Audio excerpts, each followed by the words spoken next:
Գիտեք ինչ եմ լավ վերաբերում, որովհետև մեր իշխանության օրոք, երբ որ տենց բանը արվում, այդ մարդը բռնվում է, իսկ նախկին իշխանությունների ժամանակ այդ բանը անում էին եւ չեն բռնվում, չէին բռնվում, լսեք, համակարգի ներսից է արվել, երբ որ խոսացվել է կոռուպցիայի մասին, այսինքն պետական պաշտոնյաները, որոնք որ հարստացել են եւ այդ ամբողջ ինֆորմացիան հայտնի է, պետությունից չեն վերցրել այդ բյուջեն, հիմա մի բան է մտնել գողություն անել եւ դրա համար բռնվել կարևոր չի ինչ շենքից եւ մի բանա պետության մեջից տանել եւ չբռնվելը հա գողեր եղել են լինելու են միշտ լինելու են ամեն մեկը մի ձև է գողանում մարդ էլ կա չգիտեմ իր ֆիրմայից է գողանում հենց ինքը որպես տնօրեն որպես սեփականատեր մարդ էլ կա ուրիշ տեղից է գողանում այլ հարց է պետությունը բռնում է թե մտնում է դրա այդ երևույթի հետ համագործակցության մեջ եւ օգուտ է ունենում այս պարագայում այդ մարդը որ արել է բռնվել է ամբողջ բանդան բռնվել է կինոներ են նայել երևի չեն հասկացել որ իրավապահ մարմինները այլևս աշխատում են եւ բռնվել են այդ չեք ասում է ձեր հարցի մեջ հաջան կոմիտեի նախագահ շարունակում է պաշտպանել ղեկավար կառույցի ղեկավար որի այսինքն ըստեյության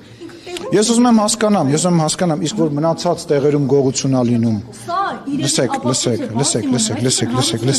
խնդրում եմ։ Այնց վստահի, որ յուրաքանչյուր մարդ որ կմտածի, որ ինքը կարող է գողություն անել եւ դրա համար չբռնվի, վառ օրինակ է, որ բռնվելու են։ Հասարակ քաղաքացին ո՞նց հավատա իրավապահ մարմիններին, որ բա մյուսով ինչ-որ մի դեպքով այն նույն հենց համակարգի ներսում եղեն ապացույցներ չեն ոչնչացնի, չեն հափշտակել եւ գործ իրենց ուղղությամբ չեն տալի։ Կրկնում եմ,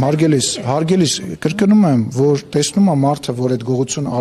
անողը այդ հիմնարկի պետի հետ չի կիսվում եւ իրար հետ չեն թռնում միտեղ, չգիտեմ ինչ-որ կղզիում տուն առնում եւ ապրում, պետք է վստահի, որտեվ գիտի, որ գողեր կան բոլոր տեղերում եւ գողություններ միշտ եղել են եւ լինել են, բայց դա պատժվելու է։ Այդ կառույցի հիմնական գործառույթը այն է, որ ինքը գործերը քննի եւ քրեական գործեր պատրաստի։ Ինքը իր գործառույթը արել է եւ այդ գողություն արած մարդուն բռնել է, նաև գողություն արած բարձրաստիճան պաշտոնյաներ են բռնում եւ այլ եւ այլ։ Հիմա ձեր շենքն է անհանգստացնում։ Ես պարոն Խաչատրյանին ես համարում եմ, որ պարոն Խաչատրյանը գտնվում է իր տեղում, ես համարում եմ, որ Արտուր Պողոսյանն էլ է գտնվում իր տեղում, իր Հարնեցի լավ ես եմ մարդը Խաչատրյանը SMS-ը ստացե գնացել է։ Շատ լավ է, որ ստացե գնացել է։ Ես համարում եմ, որ գտնվում է իր տեղում, պարոն Պողոսյանը եւ